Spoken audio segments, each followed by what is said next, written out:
Right now, I'd like to introduce Denise Abeg, who is going to introduce our keynote.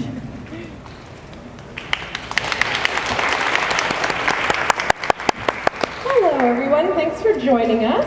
So I have the pleasure of introducing Amythest today. She is a multiply disabled autistic advocate. Amythest was diagnosed with autism spectrum disorder at age of 22 and has since become deeply involved with the autistic community and the disability rights movement. Amythest writes on autism, disability, and neurodiversity at their blog, NeuroWonderful. They speak publicly at conferences, attend protests, and political events, and are a member of the Vancouver chapter of the Autistic Self-Advocacy Network.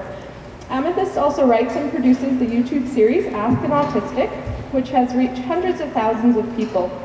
Amythest is also an accredited floor-time practitioner and has experience working with children with disabilities. Amythest and their husband Marvin live in Surrey with their 2 cats and work together to save the world between naps. So thank you very much for joining us today, Amythest. Thank you. Thank you, Marvin.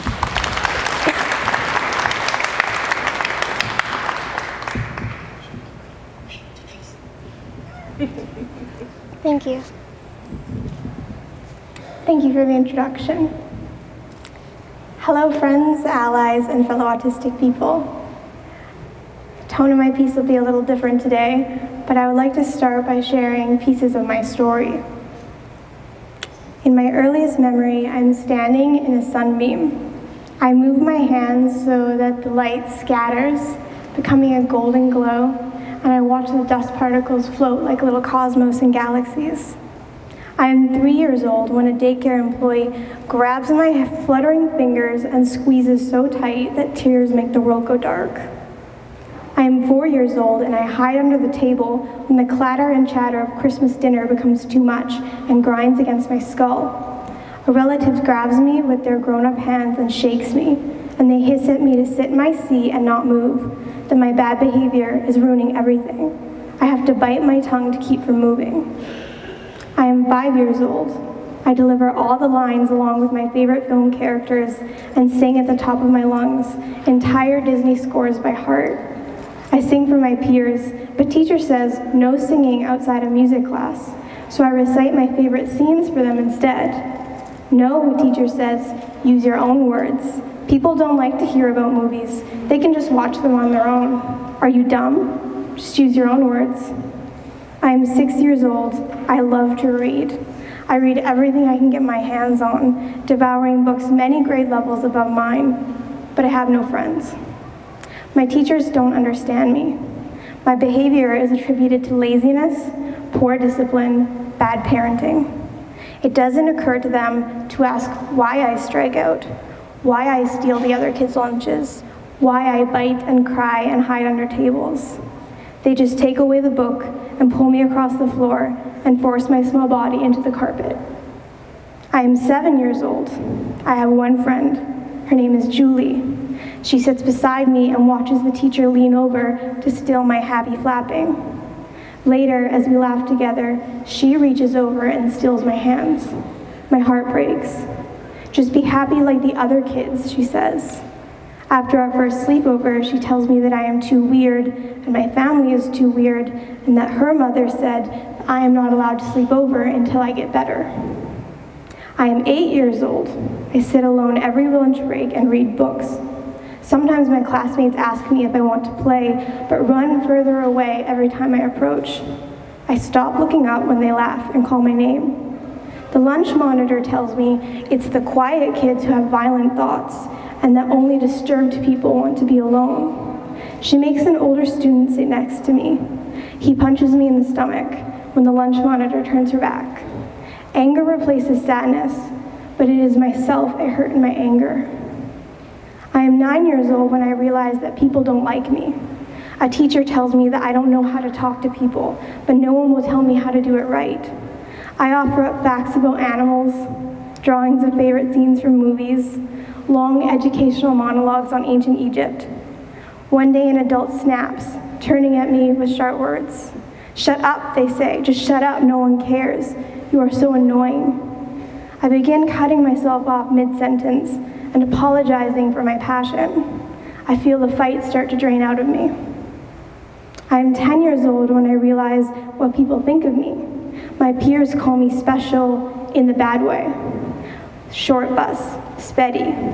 I am 10 years old when a teacher asked me if my mother dropped me on my head, that any child could do this easily. I am 10 years old when a trusted adult tells me that the way I move when I am excited makes me look like the R word, that real people don't move like that. I am 10 years old when I tried to end my life. The only words I had for myself were broken, stupid, freak, the R word. No one was there to tell me that there is nothing shameful about being different, that I am not less, that disability is not shameful, that there is nothing wrong with learning differently or being in special education. If I had had words like executive dysfunction, like meltdown, like sensory overload, like autistic, I believe I never would have tried to hurt myself.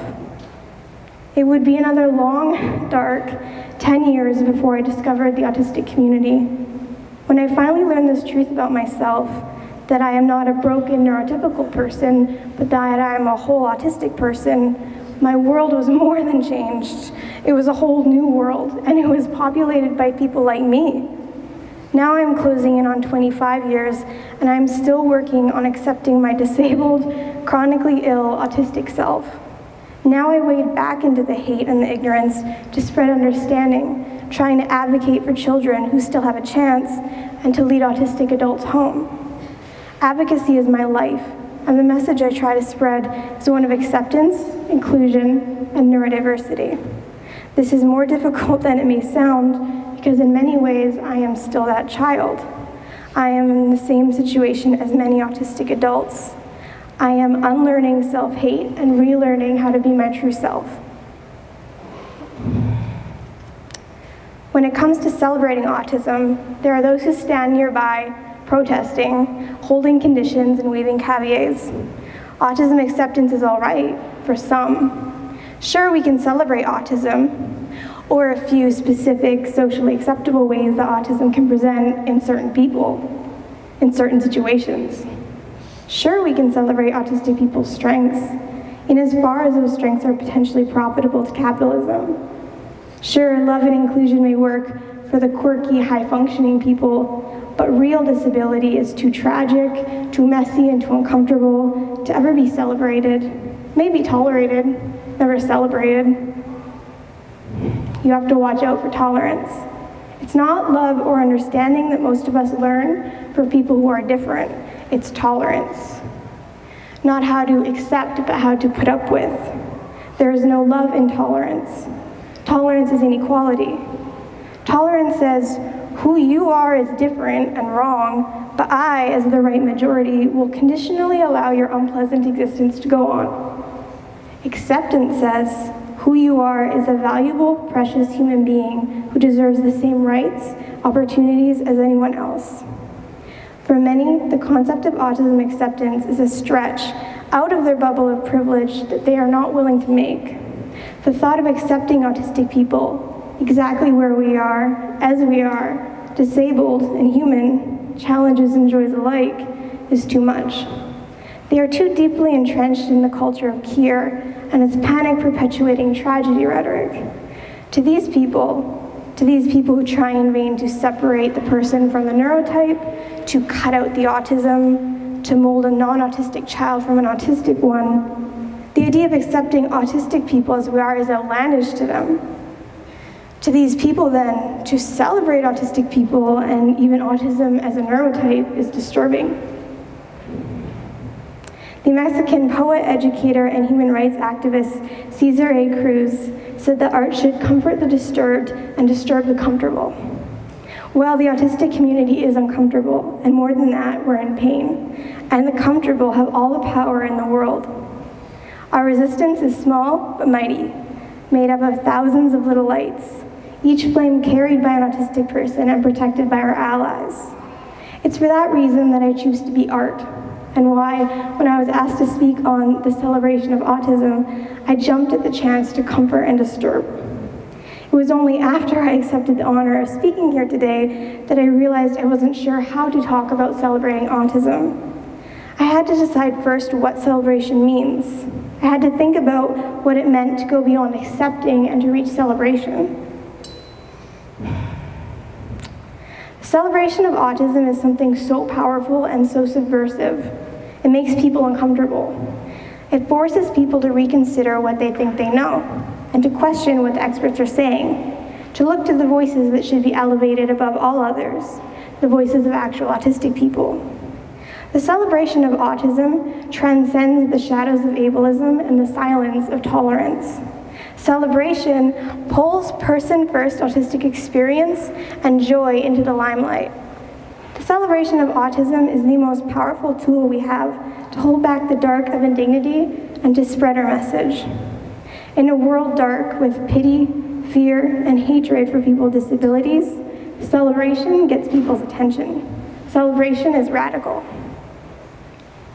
To be able to celebrate parts of your identity and life experience, even if your identity is a marginalized one, even if your life experiences have been fraught with challenge and societal oppression, is not a right afforded to disabled people. We are the largest minority amongst humans, a minority group to which a person of any race, religion, nationality, gender, or sexual orientation may belong, and the only minority group that any person can become a part of at any time. To many of us, our disabilities are vital and intrinsic parts of ourselves, of our identities, the importance and meaningfulness of which cannot be denied. For many of us, disability is an important aspect of ourself as our race, religion, nationality, gender, or sexual orientation. But for too many people, disability is the last holdout of shame, of intolerance, of outright hate. Some of those people are disabled themselves and have internalized a lifetime of ableism. Once I decided what constitutes celebration of autism and how to define it and its benefits, I had doubts that I'm qualified to talk on the subject. I've talked the talk, but have I walked it? Being autistic is to be different and disabled. There are hard parts about being autistic. Being autistic in a world built for the non-autistic majority is tough. It is tough on us, and it wears down our self-esteem. It can make it hard for us to see our lovely parts. I wondered in what ways I celebrate autism. I started looking at my life and thinking about the other autistic people I know whose lives touch mine. My work on my blog and through my YouTube channel puts me in contact with thousands of strangers. YouTube comments, questions to my blog, Facebook comments, emails, messages. I would say that about half these messages are from parents. I would say the other half are from autistic youth and adults who have found my videos and for the first time have words for what they have lived and the knowledge that they are not alone. There are so many autistic adults out there who went misunderstood and misdiagnosed or undiagnosed. Our understanding of autism spectrum disorders has increased greatly, and now we know more about how autism presents, particularly in underdiagnosed groups like autistics of color, autistic women, and autistic people with comorbid neurological conditions or mental illnesses. But even 10 years ago, doctors and professionals didn't know what we know now, and so generations of autistic children were misdiagnosed, slipping between the cracks to grow into struggling autistic adults. When these autistic teens and adults reach out to me, every single one of them talk about how incredibly difficult it was to grow up an undiagnosed autistic in a non-autistic world. All of them have experienced peer abuse. Most have experienced parental abuse, whether intentional or not. Most report traumatic school experiences, including public shaming, isolation, restraint, and psychological abuse. Many have been taken advantage of by people thought to be friends or abused by a romantic partner. Many report experiencing child sexual abuse, and autistic women are many times more likely to be sexually assaulted than non-autistic women.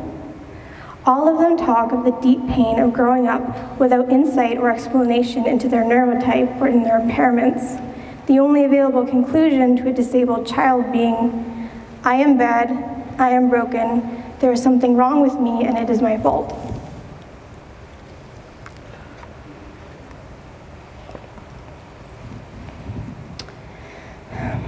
But when they do find us again, when they learn the name we have for the ways their brain works, and when they find the autistic community, The wrong explanations used to fill the gaps aren't necessary anymore. You're not lazy, you have executive dysfunction. Yes, you are too sensitive, but it's a real and valid neurological condition called sensory processing disorder, and it's okay to make yourself comfortable. You're not stupid or a selective listener. You have central auditory processing disorder, and you learn differently. You are not an embarrassment or childish for moving your body in ways that feel good and keep you healthy, but look different than how other people move. There are others who move like you, who rock and flap and spin, who collect information and who echo words, and who love passionately and all-consumingly. That you are not alone is life-saving information. Learning that you are not alone is worth celebrating. Surviving is worth celebrating. And welcoming people back is community celebration. When I am openly and unapologetically autistic, and when I live my life in the way that is most healthy and happy for me, I believe that is celebrating. Choosing to share my experiences with you to spread awareness and understanding. And when I get to talk about what I like about being autistic, or about how autistic people are important and worthy of love, that is forms of celebration. Probably the most radical thing I've ever done is make a list of things I like about being autistic. I like how deeply I feel. When I love, I give my whole self. I like how I notice details that others miss. I like how I see patterns and make connections. I like how I see music, bright and rhythmic, flowing shapes of color. I like how every good feeling is more, and so much, my body can't contain it. I like how I get to feel what it's like to sing with your body and dance with your hands.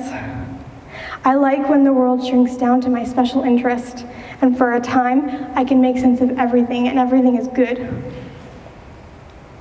Another thing we're celebrating, and the thing that I feel most excited to talk about, is autistic culture.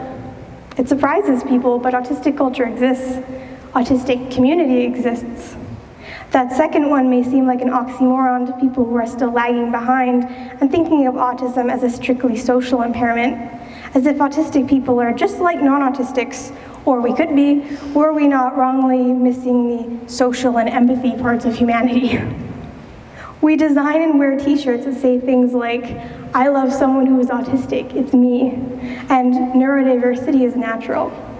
We craft jewelry for autistic pride, collect buttons, trade zines. We share STEM toy recommendations and post reviews of chewable jewelry. We make GIFs of ourselves stimming, videos about our special interests, and photos of ourselves wearing the faces God gave us, and we share them. We write poems, record podcasts, draw comics, sew weighted blankets, and make stimming jars. We start organizations like the Autistic Self-Advocacy Network, and we have meetups and conferences, and we get together to protest and advocate and be. And when I think of what it means to celebrate autism, this is what makes my heart glow with pride and happiness. All of us, the autistic community, those who live loudly and those of us who lead quiet lives, those who still struggle with shame, and those who are spreading messages of self-care and acceptance. Those of us who always knew we were autistic and struggled that way, and those of us who didn't know until later and have our own sets of challenges. Loving and accommodating ourselves and others, being honest about our limitations and working around them, finding others with whom to share stories, experiences, interests, and who can really understand. Owning our stories, ourselves, is not a perfect community. We are hurting, and the world is still hostile, and many of us are still entrenched in cure culture and hate, or can't yet escape. But it exists, and that is worth celebrating. Every autistic that finds themselves again as a teen or adult is important and should be protected. I love to celebrate with them and welcome them back. There will always be room for those of us still meeting ourselves, our wings wet and still weak, just trying out our first flaps. But imagine this. Imagine if we were to raise a generation of autistic children who don't have to relearn how to just exist autistic, who don't have to cut through old scar tissue to let out the pain, to clean out the old wounds underneath, to let them heal.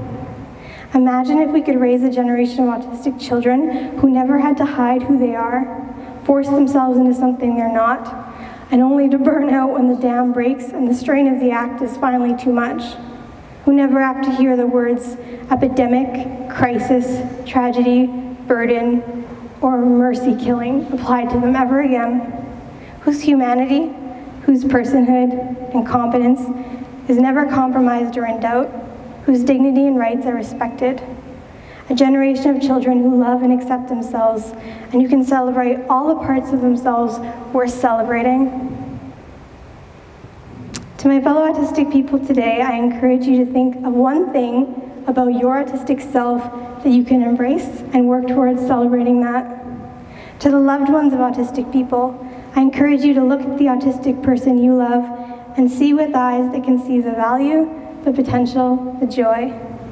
And no matter who you are, I hope that today and every day, you will join in celebrating autistic people, our culture, our experiences, and help us in making a better and safer world for autistic children and our adults and our families.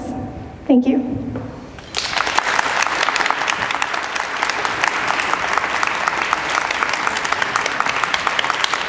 Thank you. Thank you very much.